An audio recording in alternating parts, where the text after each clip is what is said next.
there's going to be dozens of these projects going on, and there's two that I pointed out today on my Facebook page.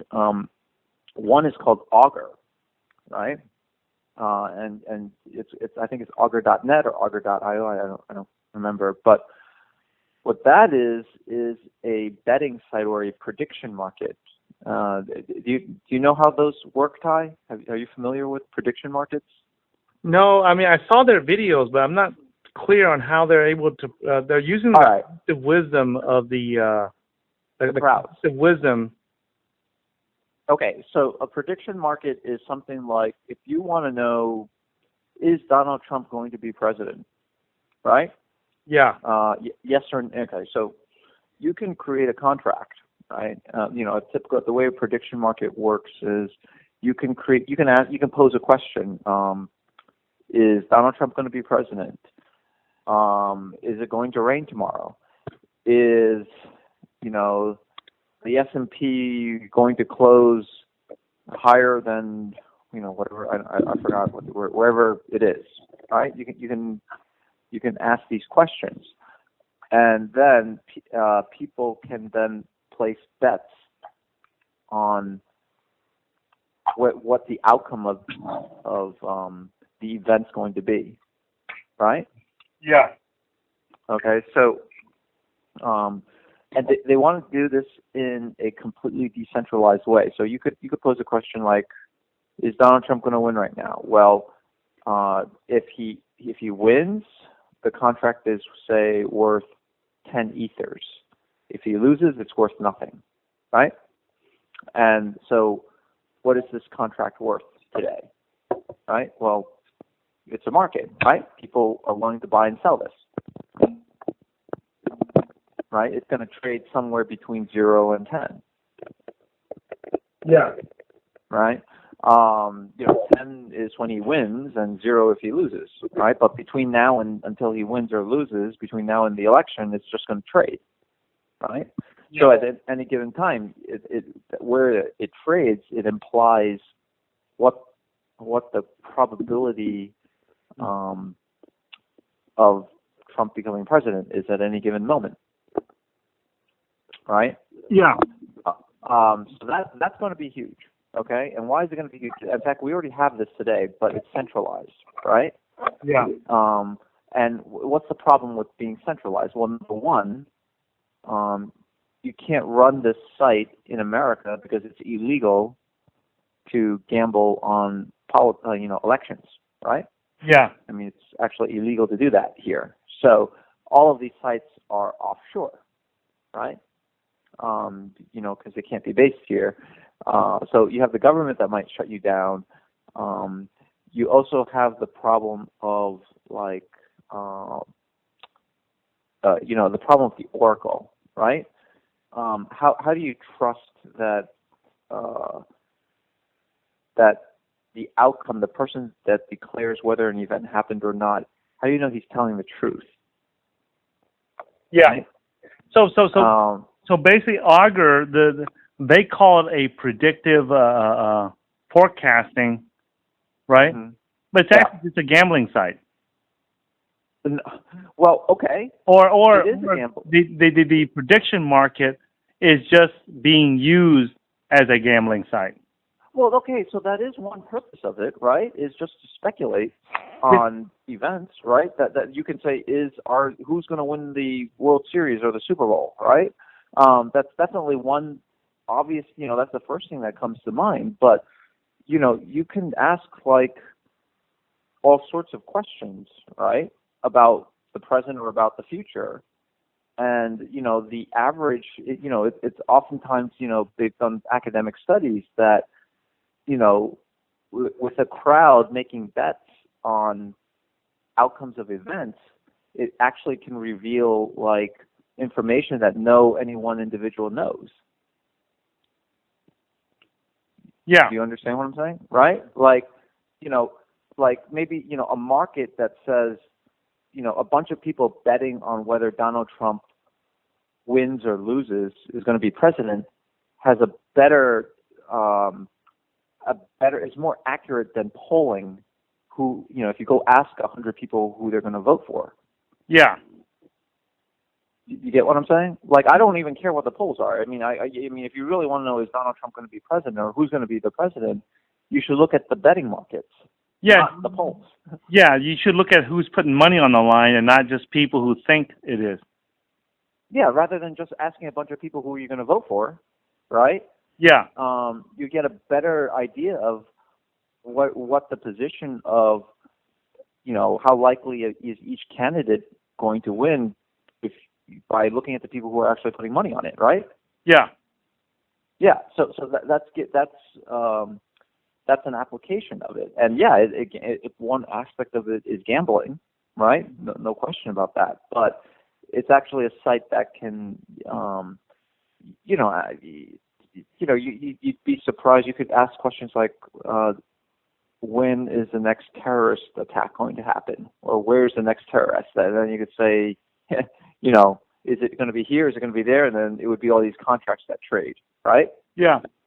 So here's my question on it, Leon. So okay, so I understand what the prediction market is now, right? Okay. Yeah. You have any questions about that? Yeah, David says so. It's similar to an options market, except it's more broadly used.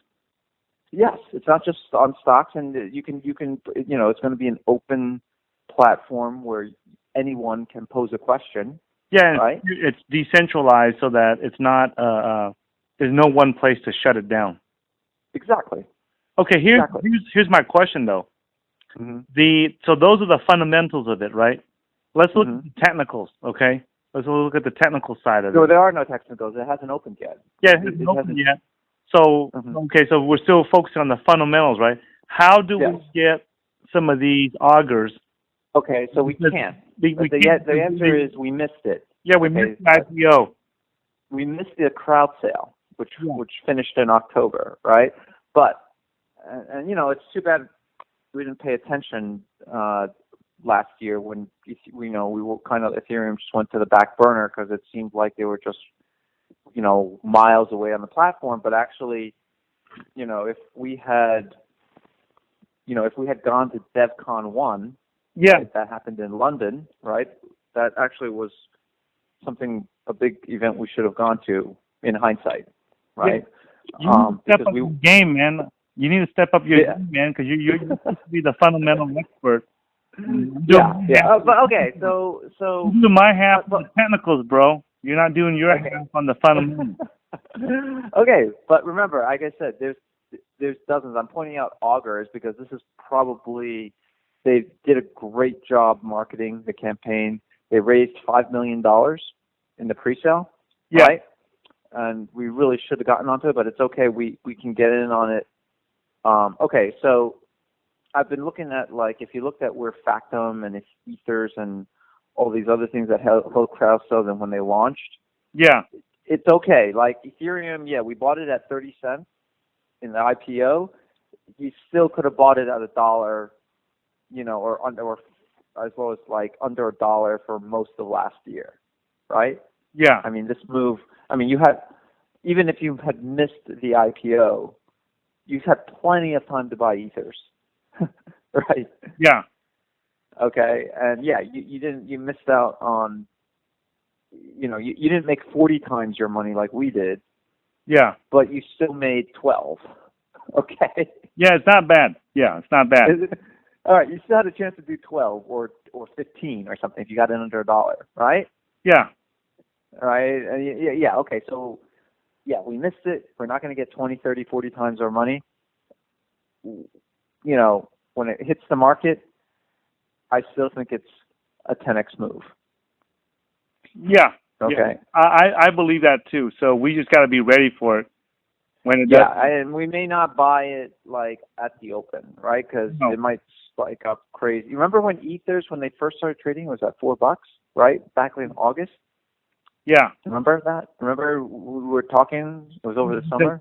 Yeah, because there's always going to be people that's going to want to cash out.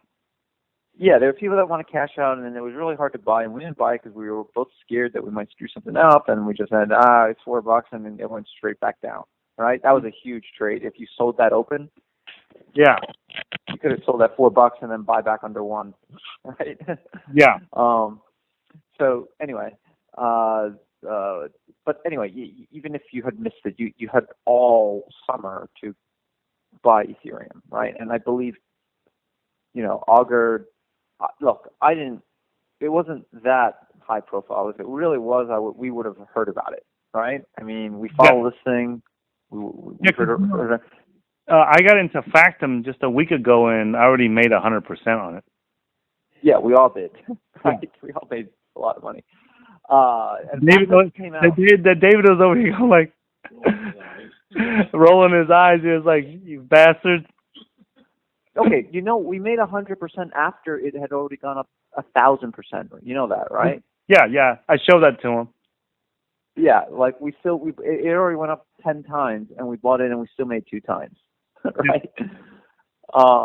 Because I think here's where the fundamentals matter, because like if you just look at the technicals, you're going to tell yourself, no way. I mean, why would you buy anything that moves up 10 times right after it moves up 10 times, right? It was at 10 cents for most of the summer, and now it's at $1, right?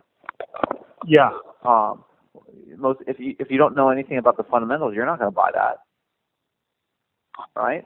Yeah. But I mean, why did I buy that? Because I was at the meetup and I talked to those guys, and I'm looking at the valuation, I'm looking at the fundamentals, and I'm looking at a $9 million market cap, and they're telling me things, and I'm like, this is not $9 million. This is worth $50 to $100 million, right?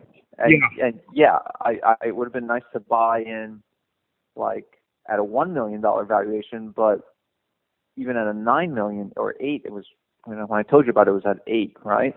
Yeah. This thing's worth 50, right? Yeah. Right? You missed it at 10. You missed it at 1. You're buying it at 8. 8, 9, 10. Right? After 10, you're paying 10 times more, but it's worth 50. Right? So that's why I said we got to buy it. But the point. Okay, so Augur is just something we need to keep on the radar. We have to follow that. That's something that, we just got to put it in our news feed or something. They're going to launch sometime this year, right? Yeah. And we're going to have to watch the open, because that is something that I think is going to be really big.